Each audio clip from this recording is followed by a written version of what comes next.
Hey guys, welcome back to another video. In today's video, I want to take you guys in a bit of a more of a practical approach in how I am implementing AI more practically, like I said, into my business. And for that, I'm going to give you guys the best as I can tutorial on Relevance AI. For those of you who have never heard of Relevance AI before, I strongly encourage you to go and take a look at their website. But in essence, Relevance AI allow you to build agents and equip those agents with a set of tools that you can then use to automate tasks, automate workflows, processes, etc. within the business. So just taking a very quick look over here, we can see build your AI workforce. That pretty much sums it up. And by taking a look a bit deeper on their website, you will be able to study more of the practical step-by-steps on how you can go about doing this. It's quite a bit. And my intention is not to explain everything Relevance AI. It's more just to actually show you how I'm applying it to real life examples at the moment. And so yeah, like I said, strongly encourage you to go take a look. With that being said, I'm going to jump back to my presentation.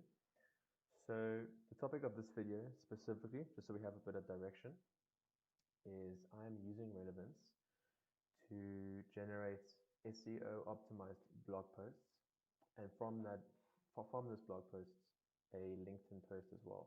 So kind of a nice full bundle, a full package. We input at the moment it's 6, simply just 6 lines that specify what you want, and the team of agents then take you through the whole process where they conduct research on your behalf, output topics that you can choose from. After you've selected topics, outputs the blog post content and LinkedIn post content. So very, very powerful, saving you so much time, but at the same time delivering on so much quality. And so yeah, I thought I would make a video. This is an actual project that I have going on for a client of mine. And so everything I'm showing you is currently being applied.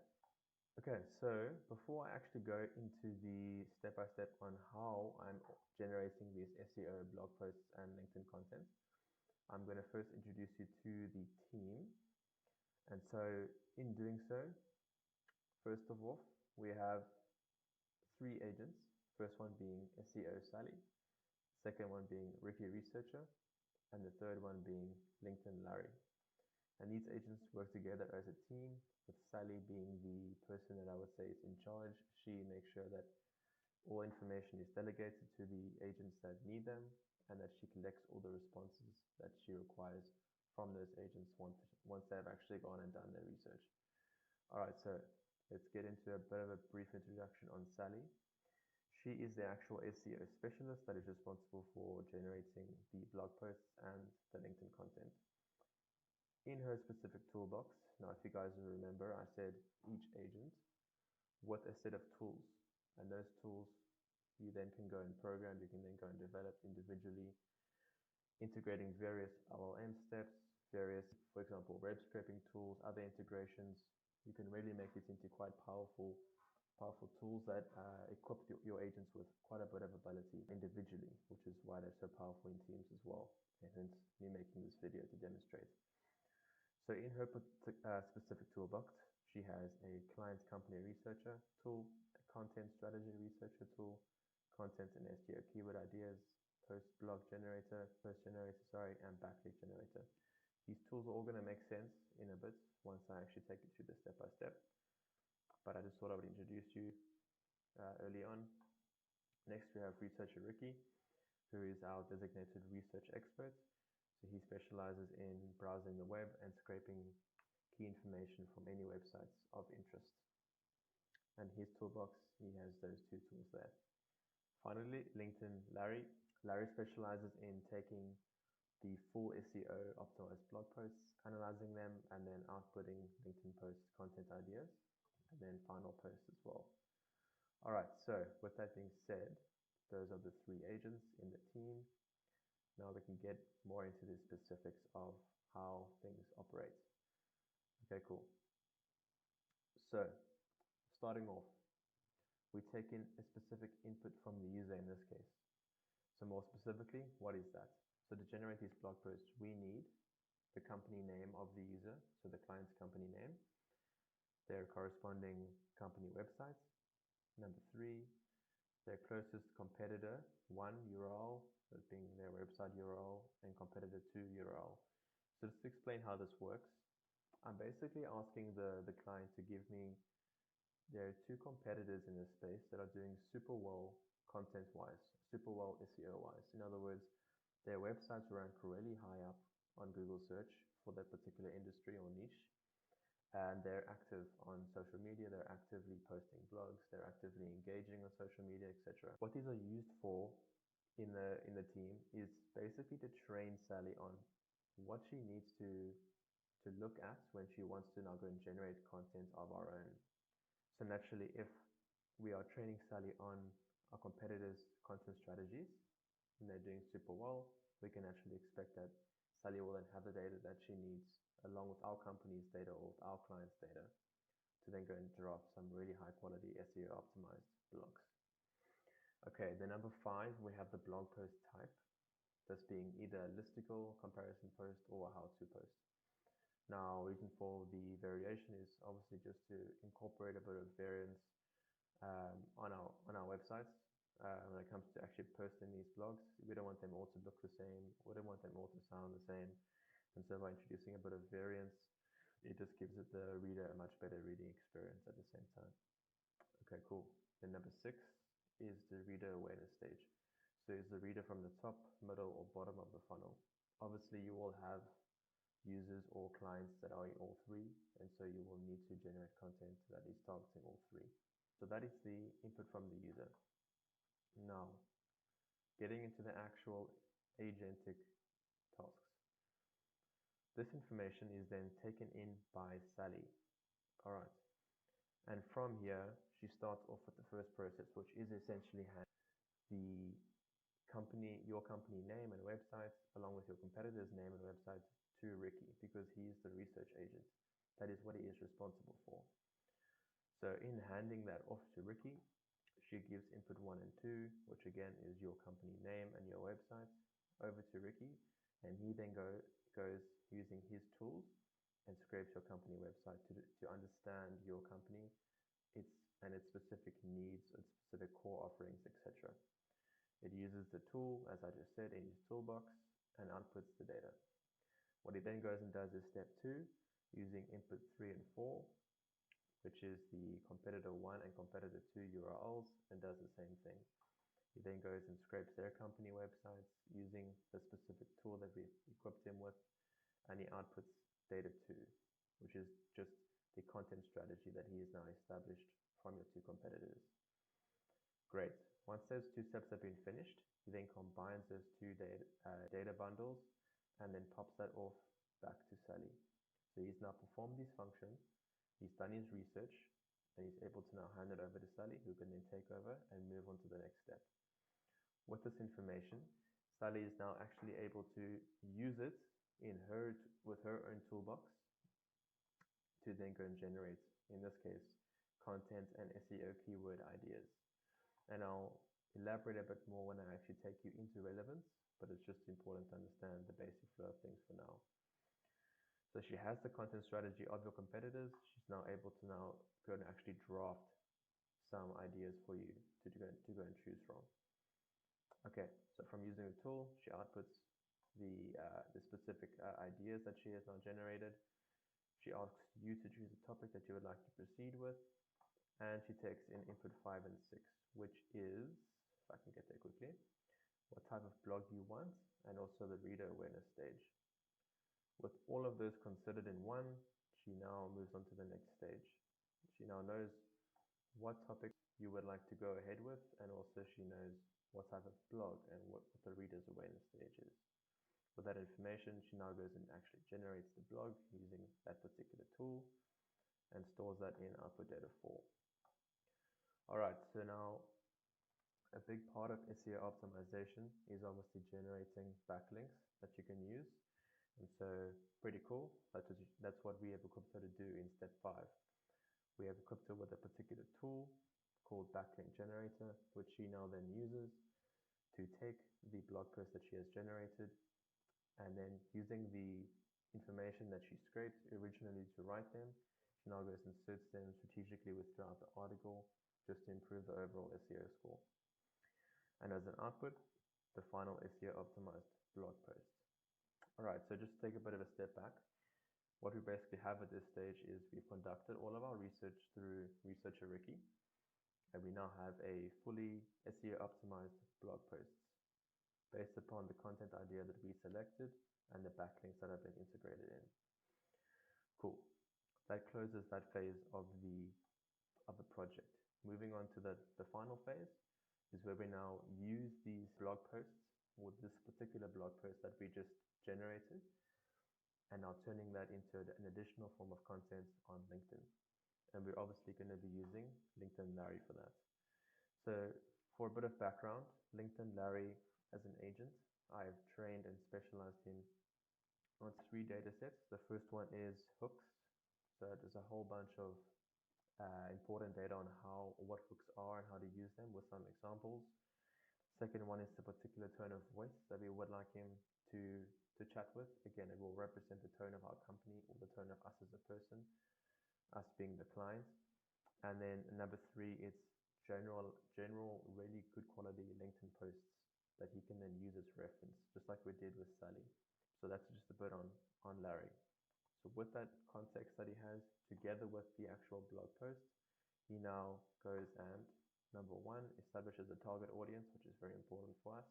And together with that and the actual SEO optimized blog post that we got from Sally, he's now able to go and generate ideas for us. He outputs those ideas together with the target audience that he outputs to us as well. And he asks us to choose a topic. What particular LinkedIn post would we like to proceed with? Taking all 3 of this into consideration, he now moves on to the next step, which is to actually generate that LinkedIn post for us using the particular tool we've equipped him with in this case. With that, the output data 8 is produced, the LinkedIn post is complete. He hands over that to Sally, who then presents that to us as the user of the agent team, and the feedback cycle can begin. So we can basically just say to Sally, okay, we really like the post, just maybe tweak this. And Sally is now able to go and contact Larry again, or possibly even contact Researcher Ricky again to maybe go and change some things about the blog, change some things about the LinkedIn post, depending on what we ask of her. But it's very dynamic, which I think is super powerful. It's not just, step 1 into step 2 into step 3, and you can't go back. You're able to actually engage with Sally like you would with a chatbot, for example, and change things as you will until eventually you reach a stage where you are super happy with the end result. Cool, so just taking a bit of a bird's eye view, that is the entire process mapped out for you guys on the screen. Once again, starting off with research, generating the SEO optimized blog post, and from that, the specific LinkedIn post that we would like. Cool. Now what I'm going to do is take you guys into Relevance AI itself and actually show you how we deploy this on the platform itself.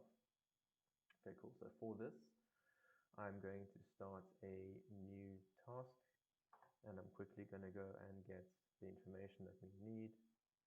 You'll see over here that it is basically asking us for exactly the same 6 inputs that I just explained in the mapping for you guys. And so we're going to go and copy and paste the 6 points that I've already prepared for the video in this case. Just to give you guys some context, what we're doing is we are acting as SEO medical group. In this case, we're dealing with the hair transplant industry in Turkey. So our client would be SEO medical group. Here's their websites. And we've gone and found their 2 highest performing competitors in this space, which we'll then use as a content strategy inspiration. Cool, we've specified we want listicle and then tofu, top of funnel. Great. With that, we can hit enter, pass that on to Sally, and we can actually see this mapping out that I've just shown you guys come to life. All right, so just as in the mapping out over here, where I said that there was an agent handover from Sally to Ricky in order to do the research, we can see the same thing happening here. So you can see that Sally is delegating to Ricky Researcher. If we go and view the conversation, we're able to see that she has asked of Ricky to please study the content strategy of competitor 1 with the website and competitor 2 with the website. So this is super cool, handled completely on its own. Sally is now able to request that of researcher Ricky and await his research findings before she moves on. Alright, we can see now that the task has just been finished, and if we view the conversation, we can see Ricky's response. Here are the findings of competitor 1 and competitor 2, summarized beautifully for us, for the first competitor and for the second competitor. You obviously are welcome to pause the video to just take a look at what he said, but yeah, I've used the tool before, and I can trust that what Ricky has outputted is top quality. Alright, so with that being done, we're now able to take this research and actually go and generate the SEO blog post ideas, as I mapped out for you guys a bit earlier. So Sally is just asking us to confirm the company name is SDA Medical Group, and this is information that she received from Ricky. We can approve of that, and we can move on to the next step, which is the actual generation of the content and keyword ideas. Just to give you guys a bit of context, I asked of Sally to output the content ideas in the form of a table, and we can see this table right over here. So let's get a bit of a better view for you guys. Yeah, so Sally has officially updated us now with her findings, and here we have the list of 10 post ideas branched into content, primary and secondary keywords, potential traffic, and an overall description of the content. Now, just taking a bit of a pause, I think this is absolutely amazing, saving us so much time. We just had to supply with a few URLs and look at what she's able to generate for us. From this stage, all that we would need to do is now go and give it a bit of a read over and come back to Sally with the final selection of what blog post idea we actually would like to proceed with.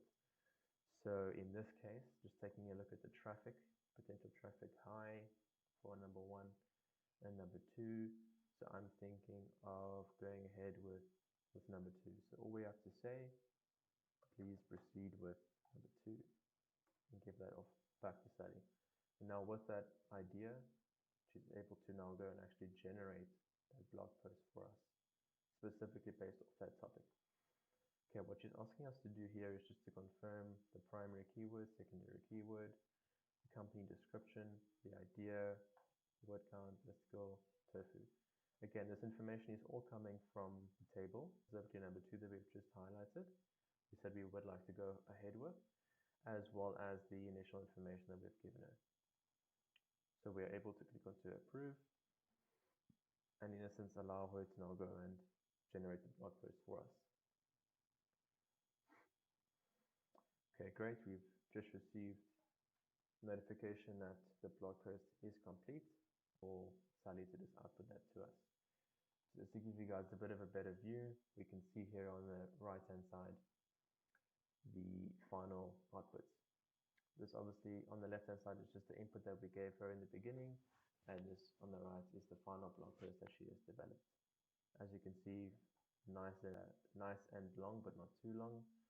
We obviously specified the word limit of 700, which she has followed. Alright, great. With the blog post generated, we're now moving on to the final stage of the blog post generation, which is just the SEO optimization through the backlink integration. And so using this tool, she's just asking us to confirm that this is indeed the blog post that she has just generated. We are able to make any changes if we would like. Otherwise, we're able to just go and approve of that. And what she's doing now, as I explained in the mapping out, is she is using her research or her findings from Ricky Researcher as well, right in the beginning, together with whatever she did on her own, and she's just going and inserting those backlinks into the content to improve the overall SEO score. And that's that. As you guys can see here, here's the final blog post with the backlinks integrated. And if we click onto one of the links, we can see that we get an article giving us more information about the topic, which I think is great. Each of these links will obviously be to its own unique website. Alright guys, so here are the content ideas that LinkedIn Larry has provided us with. As with the blog post, I think this is absolutely amazing having all of these ideas given to us as quickly as they have, and having them being so relevant to the recent blog post that we've developed. So in this case, I have asked of LinkedIn Larry to output the idea, keywords to target, potential engagement that the post would receive, and then an overall. So once again, we just go and choose a topic that we like. So we can say proceed with, yeah, number 1 looks good. All right, guys. So after selecting topic 1, we can see here that Sally clearly communicated that with Larry, which is quite cool. Please write a LinkedIn post on that particular topic that we selected. And Larry responded with his final output. As we can see in front of us, here is the LinkedIn post. It looks pretty cool to me. Might be a bit long. We can always refine that. But I think even the small things like the use of the emojis, the hashtags, and just the overall structure, I think, yeah, very, very impressive. And it gives us a really good starting point that we can then use to go and even to adjust it and to improve it ourselves, either through Sally or through ourselves. What I would like to do for you guys quickly is just give you a bit of a breakdown into what you're seeing in front of you at the moment on the Relevance platform. So obviously we are using Sally. She's the agent. If we go into the agent profile, we can see so in front of us, SEO Sally with a bit of a description. And you'll see that there is a core instruction section, flow builder, abilities, tools, sub-agents, advanced settings. So for my personal use, I'm mostly spending time developing the core instructions, flow builder, and the tools section, tools and sub-agents, I would say. Flow builder, I do sometimes use if I'm having a bit of issues with the agent not following the correct flow of things. Otherwise, I try and be as clear as possible in the core instructions, which you can see over here. So this is basically where you are explaining to Sally, this is what you need to do step by step. When certain things come up, delegate it to this agent or use this tool. And so I've taken the approach of saying, outlining things in steps, where each step has its own description and an agent to hand over to. If not an agent to hand over to, then a specific tool that Sally can use. So one of the two. With every task that she has to do, she must either hand it over to someone else who has the tools to actually handle that task at the level that we need it to be handled, or she has the tool herself and she can do it herself. So I hope that makes sense. Yeah, obviously pretty detailed, but I think the more specific you are, I like to treat these agents as actual people, giving them as much context as I can. Yeah, I've seen it pay off in the long run, where things just operate a lot more smoothly instead of generalizing. Okay, cool. So that is her set of core instructions. I've also given her own set of tools, as we explained in the mapping out diagram that I showed a bit earlier on. She has the SEO-optimized blog post generator, the backlink, and the SEO and content keyword ideas. Now, what's important to remember is that each of these are tools on their own. And so if I just open up this in a new tab, for example, I can actually show you guys how these tools look individually. So each of these tools do require their own set of developments, but thankfully Relevance does have quite a bit of templates on the site, which you are able to clone and then make adjustments as necessary. So this is how it will look on the front end, as you guys saw a bit earlier. And if you go into the build section, you're able to now actually change it up and make it super niched and super specific to your use case. So a summary is given on the side over here. It has some set of knowledge, some set of user inputs, 2 LLM steps before giving the output. And again, you're able to set all these user inputs, you're able to add whatever knowledge you would like, and you're able to now go and add various steps. In this case, it's 2 LLM steps, each with their own in-depth descriptions through the use of and also taking in. And here each LLM step is outlined in detail, where they also take in the use of variables and then make use of these variables in the LLM itself to then give us the output that we desire. The cool thing though with Relevance is that you're able to chain these things together. So you're able to actually chain the one LLM output as input to the next, and then chain that output into the next tool, even if it isn't an LLM step. Say, for example, it's through filtering it through some code, for example, or performing a Google search on a particular result that the LLM gets. So yeah, really, really bullish on Relevance as a platform. Super easy to use, super easy to get used to and to teach yourself on. And I'm having you guys are learning quite a bit in this video as well. So yeah, one of the simpler tools I would say. LLM steps are quite in depth, but yeah, you guys can clearly see that there is a lot of functionality that you can actually integrate into each of these tools individually. Then actually equipping your agent with them and chaining the agents together. And I'm sure you guys can understand these things can get pretty powerful when you have that kind of an approach to it. All right, so those are the tools available to Sally. And finally, she obviously has access to Researcher Ricky and LinkedIn Larry. And once again, these are each agents of their own, which have their own tools. And so I'll open up Researcher Ricky for you. And Researcher Ricky is going to have his own set of core instructions. He's going to have his own tools, which again, we will develop individually and add them into his toolbox to be used on a more niche basis. So yeah, that is basically how that looks. It's Sally operating as the leader of sorts, and she delegates tasks to the other agents, which then go and handle those tasks using their own specialized set of tools to give us the highest quality outputs. And I think with that is about everything. It's obviously quite a bit to be talking about. I really hope that you guys have found this super valuable. And I would definitely like to be making more of these videos in the future. Super interesting applications that I've been able to develop and that I'm currently integrating. And if I've missed anything, also please let me know in the comments. I'll definitely take all of those things into consideration and make sure I get those questions answered and addressed in the next Relevance video that I make to give you guys a much better experience each time. Cool. Thanks. I'll be seeing you guys soon. Cheers.